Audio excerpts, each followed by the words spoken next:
Everyone gets a panettone for Christmas these days, and it's a very good basis when left over for a bread and butter pudding. The good thing about making a bread and butter pudding with panettone is they're so full of little sultanas and vanilla flavour. Still feels quite soft. Panettone, for some reason, you can keep for I suppose it depends months. on what kind. There are different kinds, aren't there? Yeah. Turn the oven up to about 180. About 250 grams of bread for this 20 centimetre pie dish. It's about 3 slices of a large panettone. Bread and butter pudding is not really something that you need to be precise with. I'm roughly chopping it. I don't want to squish it too much. You still want it to be sort of slices, don't you? You don't want it to be just all mangled. Or cubes, chunks, it's fine. If I were using plain bread here, I would of course butter it. I'd probably add a few sultanas, which I may or may not have soaked in brandy or rum overnight. You can even add some chocolate chips or chopped up bits of chocolate. But panettone's just got so much yummy stuff in that you don't need to add any of that. If you were using a plain bread, you would definitely want some vanilla pod or vanilla extract at the least. I'm going to make a cold egg, milk and sugar mixture, pour it on my bread and then put the lot in the oven. So 3 eggs, 500 mils or 2 cups of whole milk. Is this going to fit in this bowl? Approximately 100 mils of double cream if you've got it. What if you haven't got it? You could probably get away with just milk, but you might want to add an extra egg. This is already a very sweet bread that I'm using, so I'm just chucking a couple of tablespoons of sugar in because I don't want it to be too sweet. You can use up to about 4 tablespoons. What do you want, the little whisk? What's wrong? I don't think the bowl's quite big enough. Just get the big glass bowl out. No, I can't. It's got fruit salad in it. Oh. Here, use this saucepan over here, look. As a whisking vessel.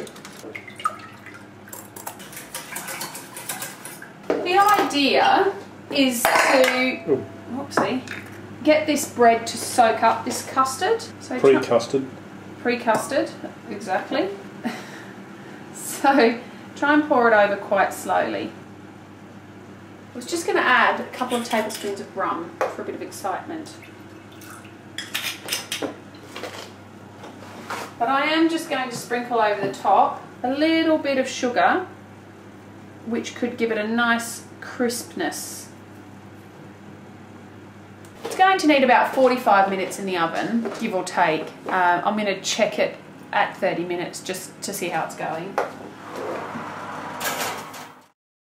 How long's it been? We're getting a bit of a burning smell 35 here. 35 minutes. No, not a burning smell, but oh, hey, oh, how good does that look? That looks pretty perfect, actually. Yeah, it's firm. I mean, not soggy. Sure, it's not still a bit liquidy in the middle. No, it's just it hasn't risen in the middle quite as much, but I think it's definitely ready. I think that looks better than the panettone itself, really. It smells absolutely fabulous. Vanilla-y, bit of fruit flavour in there, and that custardiness. So I'm going to have mine with ice cream. What about you? Yeah, I think ice cream would be good. Right.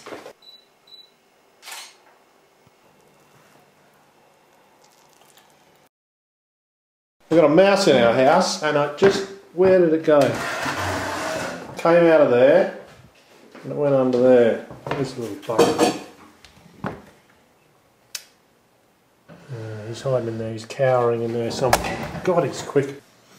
It's kind of dribbly, hey? Dribbly wobbly. Should be dribbly. What you want is a beautiful softness with some lovely crispy sugary bits on the top, and just with a touch of that really cold soft ice cream.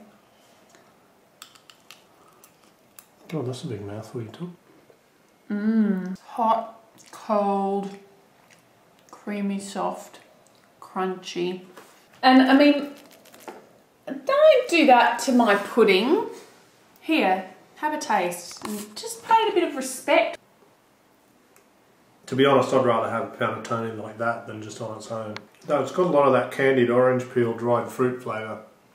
It's good, I like it. Stop jubbling it. You're disrespecting my pudding? Oh, I think the dribbling that's just an indicator that it's a good pudding.